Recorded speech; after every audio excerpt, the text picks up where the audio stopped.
안녕하십니까. 5월 13일자 주간시황입니다. 말씀드릴 순서는 위험자산 소식, 부채 위기 소식, 아시아 성장전망 둔화 소식, 금 관련 소식으로 말씀드리겠습니다. 지난주 가격 움직임은 큰 추세 흐름의 역전이 나타날 것이라는 믿음을 주기에 이르렀습니다. 각가지 시나리오가 있을 수 있으나 우리는 세계 경기가 둔화되고 있는 신호에 초점을 맞추고자 합니다. 아시아 경기가 하락 곡선을 나타내고 있고 주요 선진국들도 긴축 재정을 계속 시행하면서 어려움을 나타내고 있습니다. 주간 블룸버그 뉴스의 조사에 따르면 향후 수개월 동안 글로벌 투자자들이 투자 심리가 약세로 돌아오고 있음을 나타내고 있습니다. 미 연준의 제2차 통화 완화에 따른 자산 매수가 끝나가고 있는 것이 미국의 금리가 상승하고 주식시장이 하락할 것이라는 예측이 무성해지고 있습니다. 기술적으로도 추세 전환 신호에 다가가고 있습니다. 크루드오일과 은 가격 모두 구름대 속으로 들어가는 모습이고 금 가격은 다소 늦게 움직이며 현재 1435, 36의 구름대 상단위를 힘겹게 지켜내고 있는 모습입니다. EOR USD도 구름대 속으로 진입해가는 모습입니다. 다음은 유로 소식입니다. 지난 여름 이래 유로화는 부채 우려를 떨쳐내는 모습을 보이며 상승 곡선을 그렸습니다. 그러나 지난주 그리스 2차 구제금융 전망이 나오면서 새로운 위기 국면이 투자들 사이에 인식되기 시작했습니다.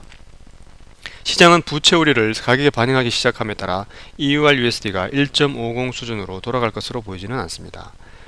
1.410 아래로 내려선 지금 구름대 하단이 위치한 1.395060 지역으로 빠르게 하락할 수 있을 것이라 보입니다. 그러나 유로화가 급전직하는 모습을 보이지는 않을 것으로 예상됩니다.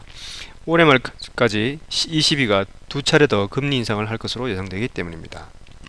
그러나 우리는 부채 우려가 당분간 지속될 것으로 예상하며 독일이 그리스가 구제금융을 맞출 것인가에 대해서 6월 IMF 감사 보고서가 나올 때까지는 그리스에 대한 추가 지원에 반대하고 있는 그런 모습입니다. 따라서 지난해 독일과 다른 국가들이 첫 구제금융 패키지 합의를 하지 못했을 때 유로화는 끝없는 하락을 했음을 염두에 두어야 할 것입니다.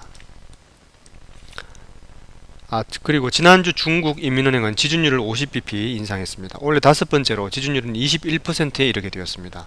세계에서 두 번째로 큰 경제 규모이자 주요 원자재 소비국의 통화 긴축을 지속적으로 이루어짐에 따라 투자 심리가 위축되고 있는 모습을 나타내고 있습니다.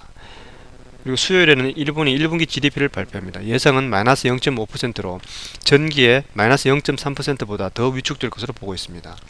이에 USD JPY의 하락이 예상될 것으로는 보이나 하락폭은 시장 개입 우려로 제한될 수 있다 하겠습니다. 그러나 엔화 이외 통화와 달러 환율 쌍들에 대한 약세는 크게 나타날 수 있을 것이라 보입니다. 다음은 금 소식입니다. 금 가격과 정의 상관관계를 보여주고 있는 다른 상품을 분석해보면서 기술적 전망을 해보고자 합니다. 전에 RSI는 선행지수 역할로 해왔으며 실제 움직임을 예측해온 것이 사실입니다. 이에 은 가격 움직임을 볼 경우 RSI가 장기 추세선을 5월 2일 하향 돌파했고 실제 가격 움직임은 이틀 뒤인 5월 4일에 추세선을 하향 돌파하는 모습을 나타냈습니다. 금은 은의 실제 가격이 추세선을 하향 돌파했던 5월 4일에 1일 RSI가 추세 지선을 하향 돌파했으나 가격은 아직 그 추세선을 하향 돌파하지 않은 상태입니다. 2009년 초 이래 150일 이평선이 상승 추세를 유지하는 이정표 역할을 해주었습니다. 월요일 150일 이평선이 1405달러 정도로 나타날 것이며 추가 하락 시 이 선이 지지선으로 역할을 다시 해줄지 여부가 관심의 대상이라 할 것입니다. 다음 주 주요 경기지표의 발표에 대해서 말씀드리겠습니다. 빨간색으로 표시된 부분이 주요 지표를 표시한 것인데 다음 주에는 경기지표로 관심이 옮겨질 것으로 보입니다. 지난주 주간 실업수당 청구 발표 후 시장이 출렁거렸던 것을 고려하면 이번 주에도 미 동부 시간 기준으로 5월 19일 목요일 오전 8시 30분에 있을 미국의 주간 실업수당 청구 건수 발표와 이어 10시에 있을 기존주택 판매 등의 지표가 시장의 변동성을 부를 수 있는 요인으로 생각됩니다. 이 시간대 거래 시 유의하시기 바랍니다. 이상으로 이번 주 주간 시황을 마치도록 하겠습니다. 감사합니다.